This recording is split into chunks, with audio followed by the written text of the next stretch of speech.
ओशो एक ऐसा नाम जो रहस्य, आध्यात्म और विवादों से घिरा हुआ है। कुछ लोग उन्हें एनलाइटेंड मास्टर मानते हैं तो कुछ उन्हें एक कंट्रोवर्शियल फिगर। लेकिन एक बात तय है, उन्होंने दुनिया भर में लाखों लोगों को सोचने का नया तरीका दिया। आज हम जानेंगे उनकी कहानी, उनका बचपन, उनका दर्शन और वे विवाद जिनकी वजह से वे दुनिया भर में चर्चित रहे। ओशो, जिनका असली नाम रजनीश चंद्र मोहन जैन था, का जन्म 11 दिसंबर 1931 को मध्य प्रदेश के कुचवाड़ा गांव में हुआ। वे अपने माता पिता की पहली संतान थे, लेकिन उनका पालन पोषण उनके नाना नानी ने किया। बचपन से ही वे क्यूरियस, इंडिपेंडेंट और रिबेलियस स्वभाव के थे।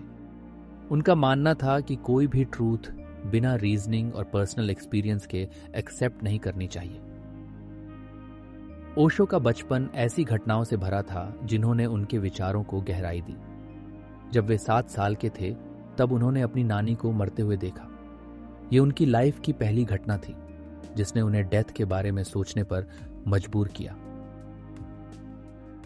इसके बाद जब वे 9 साल के थे, उनके एक करीबी मित्र की मृत्यु हो गई। इस घटना ने उनके मन में डीप क्वेश्चंस पैदा कर दिए। मृत्यु क्या है? क्या आत्मा सच में होती है? क्या जीवन सिर्फ एक टेम्परेरी रियलिटी है? उनके आसपास के लोग इन सवालों के जवाब नहीं दे पाते थे। इस जिज्ञासा के कारण वे अक्सर श्मशान घाट जाते थे और वहां घंटों बैठकर शवों को जलते हुए ऑब्जर्व करते थे। ओशो बचपन से ही एक एडवेंचरस और फियरलेस बालक थे।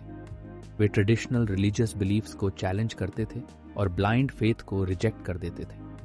उनका मानना था कि किसी भी ट्रूथ को बिना पर्सनल एक्सपीरियंस के एक्सेप्ट करना सही नहीं है।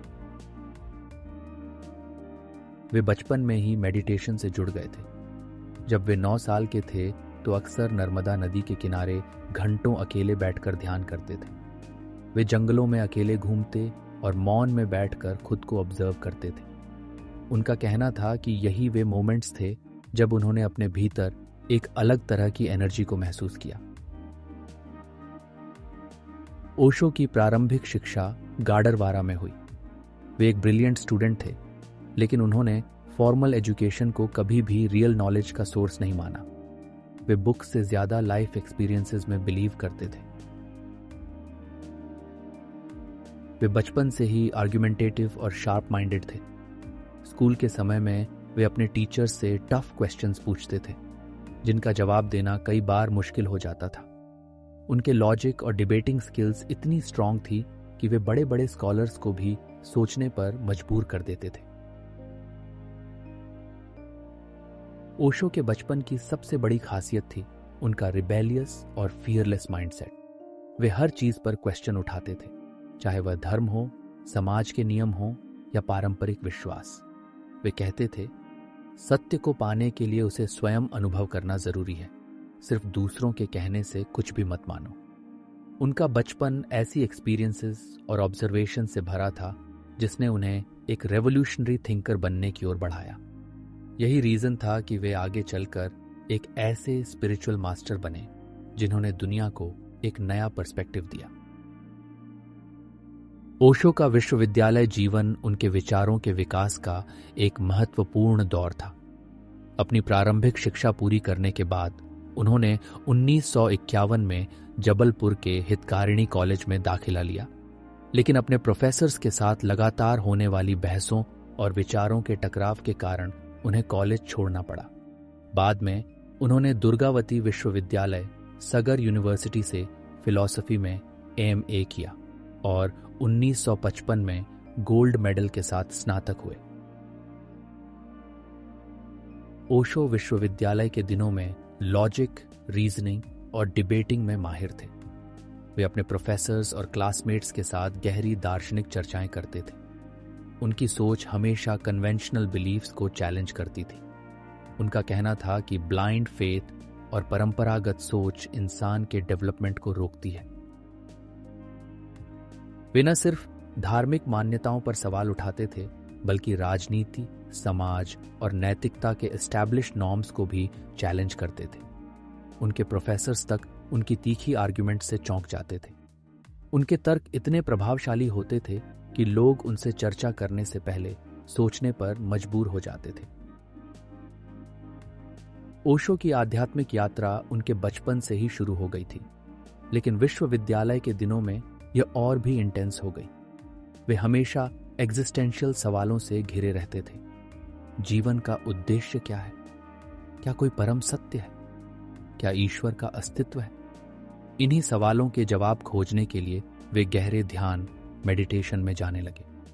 वे अकेले जंगलों और नदी किनारे घंटों बैठते, खुद को ऑब्जर्व करते और अपने भीतर की एनर्जी को महसूस करने की कोशिश करते।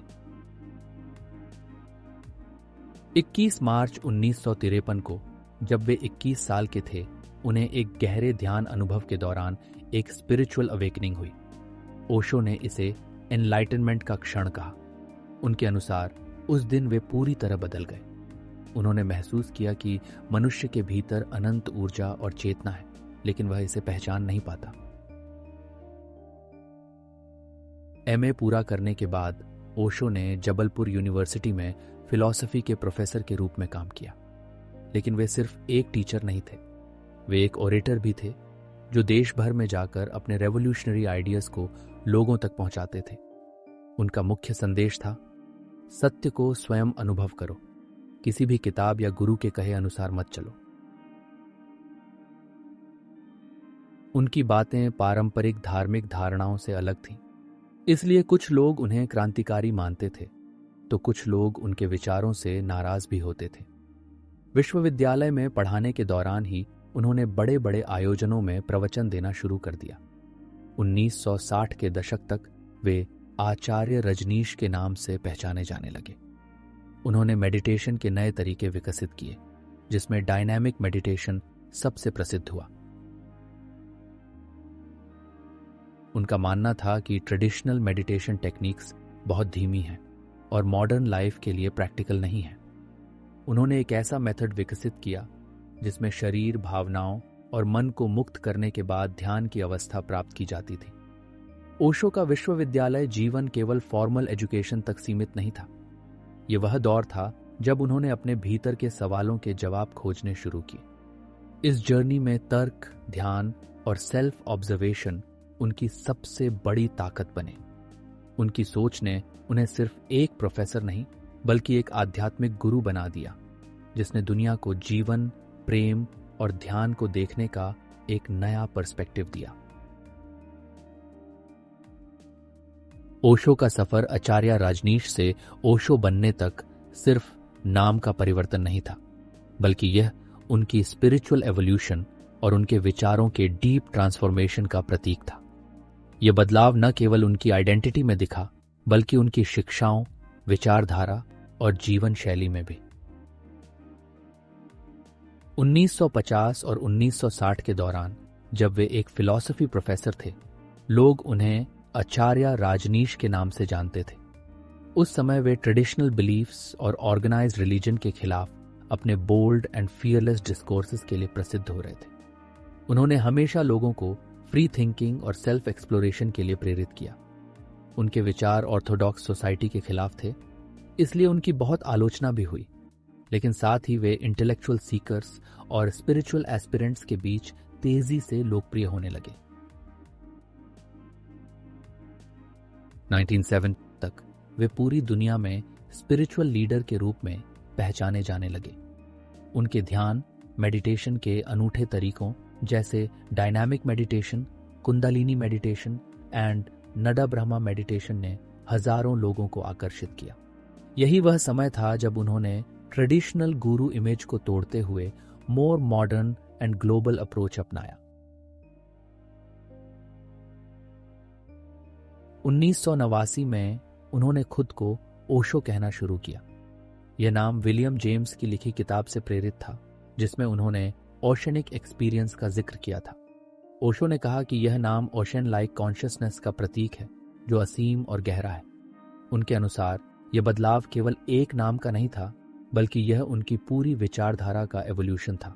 वे अब सिर्फ एक टीचर या गुरु नहीं थे, बल्कि वे एक एग्जिस्टेंशियल फिनोमेनॉन बन चुके थे। ओशो ने अपने जीवन में कभी किसी फिक्स्ड आइडियोलॉजी को नहीं अपनाया। वे हमेशा बदलाव और कंटिन्यूअस ग्रोथ में विश्वास रखते थे।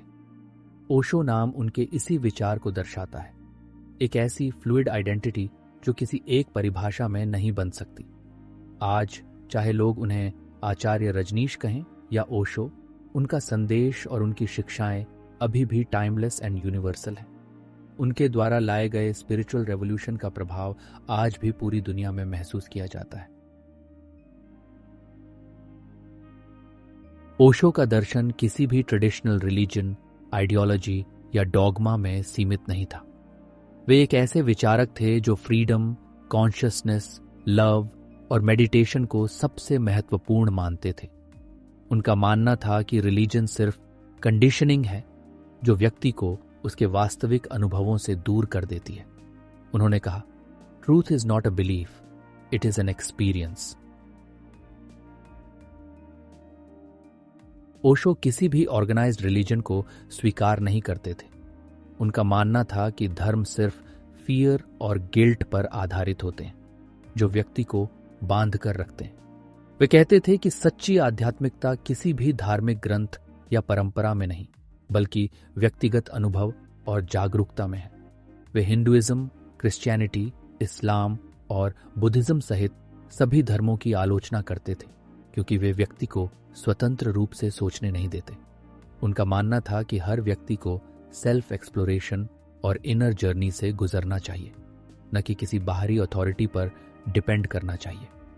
उन्होंने कहा, the moment you believe in something you stop growing. Osho ने कहा कि माइंड एक इल्यूजन है जो व्यक्ति को उसके वास्तविक स्वरूप से दूर रखता है। उनका मानना था कि मन हमेशा पास्ट रिग्रेट्स और फ्यूचर एंग्जाइटीज में उलझा रहता है, जिससे व्यक्ति प्रेजेंट मोमेंट में जीने की कला भूल जाता है। उन्होंने कहा कि असली ध्यान, मेडिटेशन तभी संभव है जब व्यक्ति माइंड के बियॉन्ड जा सके। उनके अनुसार थॉट्स और इमोशंस केवल डिस्ट्रैक्शंस हैं जो व्यक्ति की क्लैरिटी को ब्लॉक कर देते हैं। उन्होंने डायनामिक मेडिटेशन की एक नई तकनीक विकसित की, जिसमें व्यक्ति पहले अपने शरीर और भावनाओं को पूरी तरह से एक्सप्रेस करता है और फिर एक गहरी साइलेंट अवेयरनेस में चला जाता है। ओशो ने जीवन को एक उत्सव, एक सेलिब्रेशन के रूप में देखने की बात की। उन्होंने कहा कि जीवन दुख नहीं बल्कि आनंद का स्रोत है, लेकिन आनंद तभी संभव है जब व्यक्ति गिल्ट, फियर और कंडीशनिंग से मुक्त हो। उनका संदेश था, live totally, love deeply and meditate completely. Osho का दर्शन किसी भी फिक्स्ड बिलीफ सिस्टम का हिस्सा नहीं था। यह पूरी तरह से freedom, awareness and self transformation पर आधारित था। इसी कारण वे दुनिया भर में मिलियंस ऑफ फॉलोअर्स को इंस्पायर कर पाए। 1974 में ओशो ने पुणे में अपने आश्रम की स्थापना की, जिसे श्री राजनीश आश्रम कहा गया। यह आश्रम ओशो की मेडिटेशन टेक्निक्स, थेरेपी और स्पिरिचुअल एक्सपेरिमेंट्स का केंद्र बना। यहां आने वाले सीकर्स को न केवल ध्यान सिखाया जाता था, बल्कि लाइफ ट्रांसफॉर्मेशन के लिए नए तरीकों से परिचित कराया जाता था। ओशो का पुणे आश्रम ध्यान मेडिटेशन का प्रयोगशाला था। उन्होंने पारंपरिक ध्यान पद्धतियों को नया रूप दिया और मॉडर्न माइंड के लिए उपयुक्त टेक्निक्स विकसित की। उनकी सबसे प्रसिद्ध विधि डायनामिक मेडिटेशन थी, जिसमें व्यक्ति को ब्रीदिंग, कैथारसिस, जंपिंग और साइलेंस के माध्यम से अपने भीतर की सप्रेस्ड एनर्जी को मुक्त करना सिखाया जाता था। इसके अलावा आश्रम में कई अन्य ध्यान तकनीकें सिखाई जाती थीं। कुंडलिनी मेडिटेशन, जिसमें शेकिंग और डांसिंग के माध्यम से एनर्जी जागृत की जाती थी। नाद ब्रह्मा मेडिटेशन, जिसमें हमिंग और हैंड मूवमेंट से डीप रिलैक्सेशन प्राप्त किया जाता था। विपासना मेडिटेशन, जो बुद्ध के ध्यान का एक आधुनिक रूप था। पुणे आश्रम को सिर्फ ध्यान का केंद्र नहीं, बल्कि एक स्पिरिचुअल यूनिवर्सिटी की तरह विकसित किया गया। इसे मल्टीवर्सिटी कहा गया, जहां थेरेपी, हीलिंग और क्रिएटिविटी पर काम किया जाता था। आश्रम में कई प्रकार की वर्कशॉप्स और थेरेपीज दी जाती थीं, जैसे प्राइमल थेरेपी बचपन के ट्रामा को हील करने के लिए, एनकाउंटर थेरेपी इमोशंस को एक्सप्रेस करने और इनर कॉन्फ्लिक्ट्स को समझने के लिए, जैन और सूफी प्रैक्टिसेस जिनमें डीप सेल्फ अवेयरनेस और माइंडफुलनेस सिखाया जाता था। 1970 के दशक में पुणे आश्रम दुनिया भर के सीकर्स के लिए स्पिरिचुअल मैग्नेट बन गया। यहां अमेरिका, यूरोप और एशिया के हजारों लोग आते थे। आश्रम में ध्यान, कला, संगीत, नृत्य और जीवन को सेलिब्रेट करने का अनोखा माहौल था। हालांकि ओशो के रेवोल्यूशनरी विचारों के कारण आश्रम विवादों में भी रहा। उनके विचार फ्रीडम, सेक्स और सोशल नॉर्म्स को चैलेंज करते थे, जिससे ट्रेडिशनल समाज के लोग नाराज हो जाते थे। पुणे आश्रम केवल एक ध्यान केंद्र नहीं था, बल्कि एक न्यू स्पिरिचुअल मूवमेंट का जन्मस्थल था। ये जगह सेल्फ एक्सप्लोरेशन, फ्रीडम और ट्रांसफॉर्मेशन के सीकर्स के लिए एक नया घर बन गई। 1981 में ओशो और उनके अनुयायी अमेरिका चले गए और वहां एक नए आध्यात्मिक समुदाय की स्थापना की, जिसे रजनीशपुरम कहा गया। यह समुदाय ओरेगन के रेगिस्तानी इलाके में बसाया गया था, जहां हजारों अनुयायी उनके साथ रहने और उनके दर्शन का पालन करने लगे। ये ओशो की आध्यात्मिक यात्रा का एक नया और विवादित अध्याय था। ओशो के अनुयायियों ने 64,000 एकड़ जमीन पर एक पूरी तरह स्वतंत्र और आत्मनिर्भर शहर बनाया, जिसमें सड़कें, घर, farm, community hall, hotel, mall, police force और यहां तक कि एयरपोर्ट भी शामिल था। यह किसी भी आध्यात्मिक समुदाय के लिए अब तक की सबसे बड़ी और सबसे महत्वाकांक्षी योजना थी। यहां हर दिन मेडिटेशन, सेलिब्रेशन, डिस्कोर्सेस होते थे। इस कम्यून में लोग अलग अलग देशों और संस्कृतियों से आकर एक साथ रहते थे। अनुयायियों ने इसे द न्यू मैन एक्सपेरिमेंट कहा, जिसमें एक ऐसा समाज बनाने की कोशिश थी जो बिना धार्मिक और सामाजिक बंधनों के स्वतंत्र रूप से जी सके। हालांकि रजनीशपुरम एक शांतिपूर्ण समुदाय के रूप में शुरू हुआ, लेकिन जल्द ही यह विवादों और संघर्षों का केंद्र बन गया। ओशो के अनुयायियों की बढ़ती संख्या और उनकी जीवन शैली से अमेरिका के पारंपरिक लोग असहज हो गए। स्थानीय सरकार को यह आशंका थी कि ओशो का समुदाय राजनीतिक शक्ति प्राप्त कर सकता है। ओशो की मां आनंदशिला ने कई अवैध गतिविधियां की, जैसे बायोटेरर अटैक, चुनाव में धांधली और राजनीतिक हस्तक्षेप। ये ओशो की छवि के लिए एक बड़ा झटका था। 1985 में अमेरिकी सरकार ने ओशो को इमिग्रेशन फ्रॉड के आरोप में गिरफ्तार कर लिया और उन्हें अमेरिका से डिपोर्टेशन दे दिया। ओशो की गिरफ्तारी के बाद रजनीशपुरम का पूरा तंत्र बिखर गया। उनके अनुयायी भागने लगे और अंततः 1986 में रजनीशपुरम को बंद कर दिया गया। रजनीशपुरम ओशो के जीवन का एक अनोखा लेकिन कंट्रोवर्शियल अध्याय था। यह उनकी सोच की क्रांतिकारी शक्ति को दर्शाता है, लेकिन साथ ही यह भी दिखाता है कि आध्यात्मिक आंदोलन कैसे राजनीतिक और सामाजिक संघर्षों में उलझ सकता है। ओशो अपने समय के सबसे चर्चित और विवादित आध्यात्मिक गुरु थे। उनके विचारों ने लाखों लोगों को आकर्षित किया, लेकिन साथ ही समाज, धर्म और सरकारों से तीखी आलोचना भी झेली।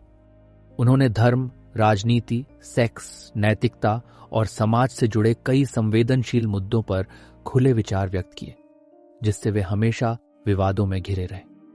ओशो ने हमेशा ऑर्गेनाइज्ड रिलीजन्स की आलोचना की।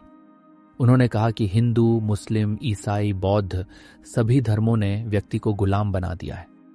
वे धर्म को एक स्पिरिचुअल डिक्टेटरशिप मानते थे जो स्वतंत्र सोच और आत्मज्ञान, सेल्फ रियलाइजेशन को रोकती है। उनके इस विचार ने कई धार्मिक संगठनों को नाराज कर दिया और उन पर धर्म विरोधी, एंटी रिलीजन होने के आरोप लगे। ओशो की सबसे बड़ी आलोचना उनके सेक्स और रिलेशनशिप्स पर दिए गए बयानों को लेकर हुई। वे सेक्स को सिर्फ एक बायोलॉजिकल प्रोसेस मानते थे और इसे सप्रेस्ड करने की बजाय इसे एक सेलिब्रेशन की तरह देखने को कहते थे। उन्होंने कहा, sex is the seed, love is the flower and समाधि इज द फ्रेग्रेंस। उनके अनुयायियों ने फ्री लव और ओपन रिलेशनशिप को अपनाया, जिससे पारंपरिक समाज उन्हें अश्लील और अनैतिक मानने लगा। उनके पुणे आश्रम और रजनीशपुरम में फ्री लव मूवमेंट के कारण कई विवाद हुए। ओशो पर भारतीय सरकार भी नजर रखती थी। कई लोगों ने उन्हें देशद्रोही कहा और उनके आश्रम को बंद करने की मांग की। मीडिया ने भी उन्हें एक सेक्स गुरु के रूप में दिखाया, जिससे उनकी छवि धूमिल हुई।